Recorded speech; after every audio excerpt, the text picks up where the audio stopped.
Bah, il y a les réseaux sociaux, puis quand on se voit en face à face, il y a la télé et tout ça, il y a l'école.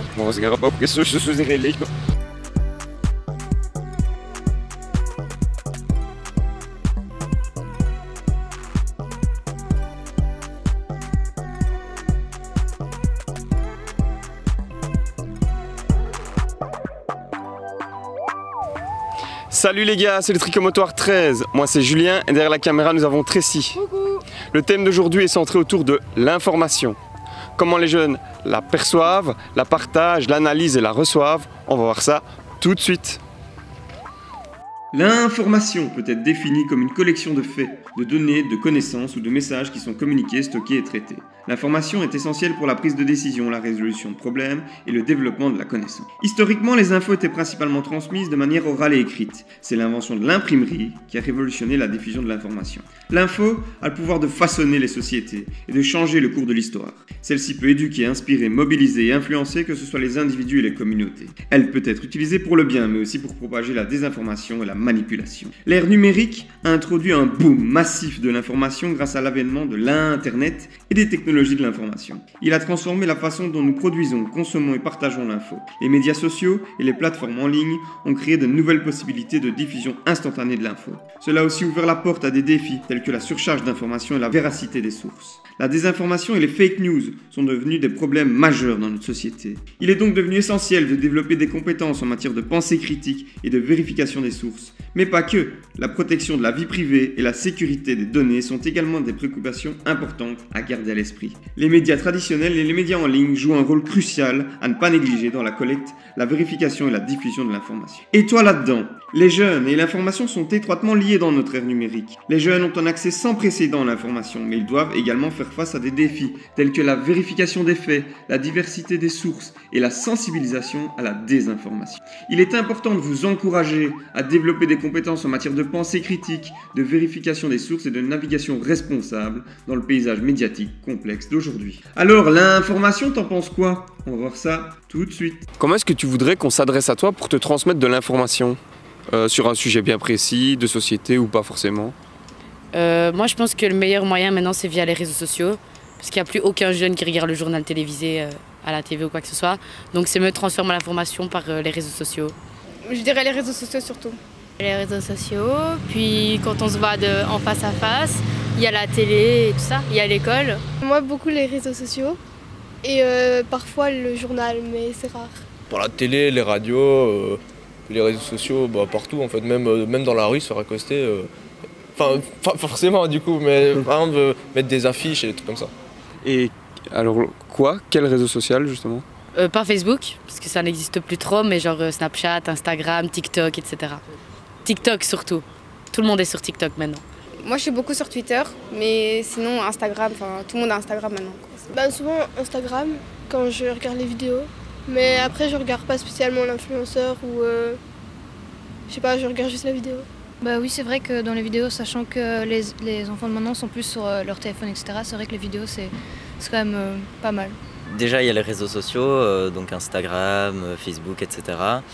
Il y a à l'école parfois un peu, quand il y a des actualités un peu importantes, etc., il y a des profs qui parlent un peu, mais c'est plutôt rare.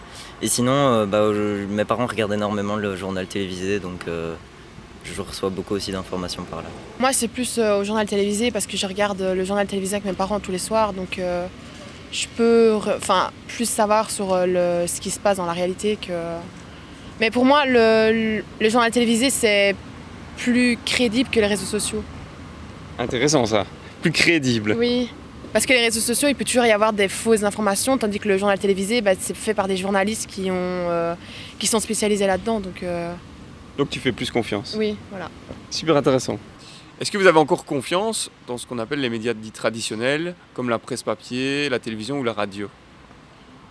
Non, je dirais pas. Après, ça dépend, bien évidemment, faut vérifier toutes les informations, pas que sur les médias traditionnels, même sur les réseaux sociaux. Des fausses informations, ça peut se répandre très rapidement et n'importe qui peut dire ce qu'il veut, surtout en ce moment. Non, vraiment pas, parce que j'ai l'impression qu'ils ont souvent l'art d'exagérer les choses en fait. Genre vraiment, ça va être un petit truc et ils vont faire genre c'est énorme, alors qu'il n'y a pas de quoi s'inquiéter en fait. Ok, donc ils vont chercher à faire du buzz absolument selon toi. Ouais. Plus que via les influenceurs, les réseaux sociaux alors. Non, je pense aussi qu'ils sont pareils parce qu'ils veulent le buzz en fait. Ils veulent juste amener du monde, faire peur et puis après, à la fin, ils sont là, ils vont dire ah oui, bah c'était juste ça. Du coup, c'est un peu chiant quoi. Vous seriez plus enclin à faire confiance à un influenceur ou à la presse traditionnelle ou les médias traditionnels? Bah pour moi, je pense il n'y en a pas un à qui on peut faire plus confiance que l'autre. Je pense qu'il faut vraiment chercher ses sources. Par exemple, un influenceur qui va dire quelque chose.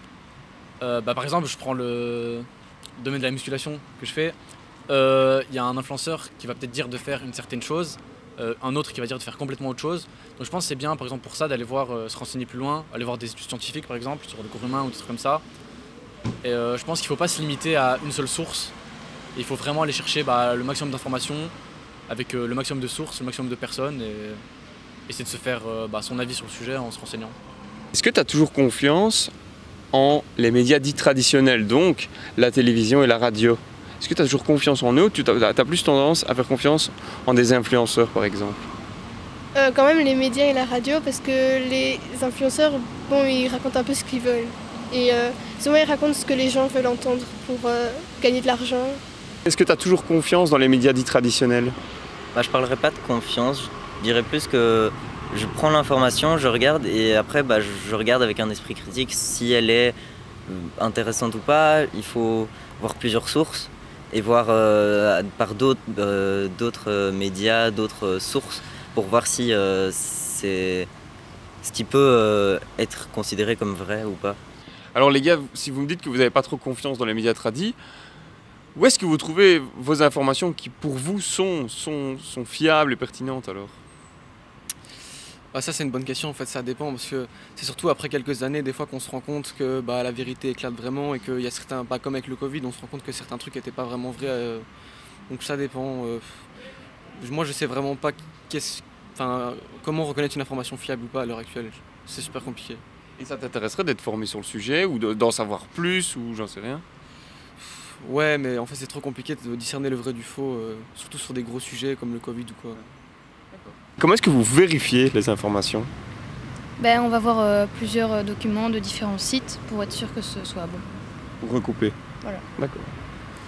Oui, pareil, je vais voir sur d'autres sites pour être sûr de mes informations ou alors je demande à des personnes que je sais qui connaissent la matière sur laquelle je cherche des informations. M'interroger, me demander de comparer les informations et de trouver une certaine logique dans le sujet. Je demande à mes parents essayent de se renseigner. Par exemple, ma maman a un travail qui se renseigne sur des informations vraies ou quoi.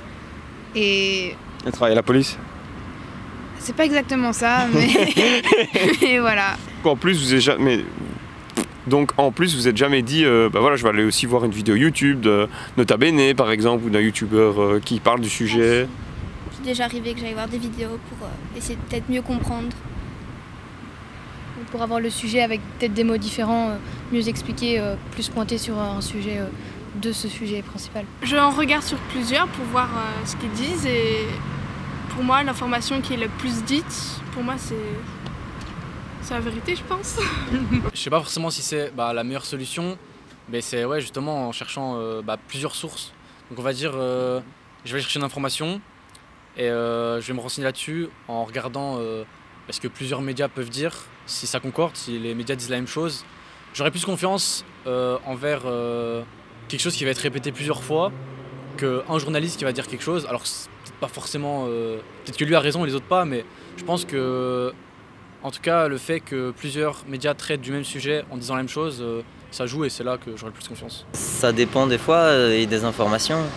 Maintenant, généralement, chaque information sur les sites ou dans les médias ou quoi, elle est un peu biaisée forcément par la personne qui publie l'information. Mais je pense qu'il y a moyen sur certaines choses d'arriver facilement à trouver la vérité. Maintenant, je pense qu'on n'arrive jamais à trouver 100% des faits, quoi. Moi, je pense surtout que, je vais prendre l'exemple par exemple du Covid, j'aurais plus confiance à regarder des vraies études scientifiques qui parlent de ça, plutôt que d'entendre des médias qui se contredisent. Ou alors par exemple entendre un expert par exemple par exemple des infirmiers ou dans le domaine médical, entendre des vrais témoignages de médecins plutôt que d'entendre un politicien ou alors des médias parler d'un sujet. Est-ce que vous voudriez qu'on s'adresse à vous? Par quel canal vous aimeriez recevoir de l'information? Bah déjà, j'aimerais bien qu'on nous parle bien et tout ça, enfin qu'on soit pas, qu'on nous parle comme si on était juste des personnes normales, qu'on n'était pas. J'ai rien. Dans quel sens? Qu'on vous infantilise pas, par exemple? Oui, voilà, juste comme si, nous aussi, on comprend ce que les adultes veulent dire et tout ça. On n'est pas, il n'y a pas à nous parler différemment et tout. Ce serait sympa pour ceux qui n'ont pas de téléphone, etc., de passer dans les classes, etc. Et un rassemblement, je veux dire, de jeunes pour parler de sujets, etc. C'est vrai que ce sera aussi intéressant. Comme ça, voilà, on pourra en même temps rencontrer d'autres enfants jeunes.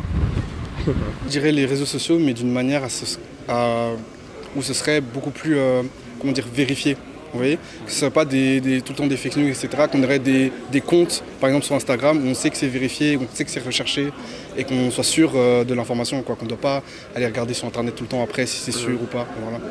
Moi, je dirais plus sous forme par exemple de podcast ou sur Spotify ou quoi, ou bien des lives sur TikTok, sur Instagram où on pourrait interagir justement avec les personnes qui s'occuperaient de nous diffuser ces informations, quoi. Au terme de ce micro-trottoir, nous pouvons conclure que face à de l'information, les jeunes interrogés font preuve d'esprit critique et ne prennent pas toujours ce qu'on leur dit pour argent comptant. Ils vérifient leurs sources en les croisant, en allant auprès de leurs proches ou en débattant entre eux. Les réseaux sociaux représentent le meilleur moyen pour les jeunes d'avoir accès à de l'information. Mais au vu de ce qui nous a été dit, nous avons été surpris par la confiance qu'ils ont envers les journaux télévisés et la radio. Enfin, certains sont conscients des biais influençant le discours médiatique et d'autres moins. Nous, c'est Aforgenouille, vous connaissez? Non. On est juste bien. À côté de l'atelier, dans les bâtiments de l'atelier, à côté du casino. Si vous avez des questions sur n'importe quel sujet, si vous voulez venir squatter le festival, si vous voulez faire un CV, une lettre de motivation, si vous voulez partir à l'étranger en photo, organiser un voyage, festival, si vous voulez vous orienter scolairement parlant, vous voulez faire des tests d'orientation, etc. On est là pour vous. Si vous voulez trouver un job étudiant, on est là pour tous ces domaines-là. Ça va? Donc vous avez une question, vous pouvez venir chez nous, on va essayer d'y répondre ensemble et vous aider. On est là pour vous aider, globalement. Ça va? Passez une belle journée les filles et merci beaucoup en tout cas.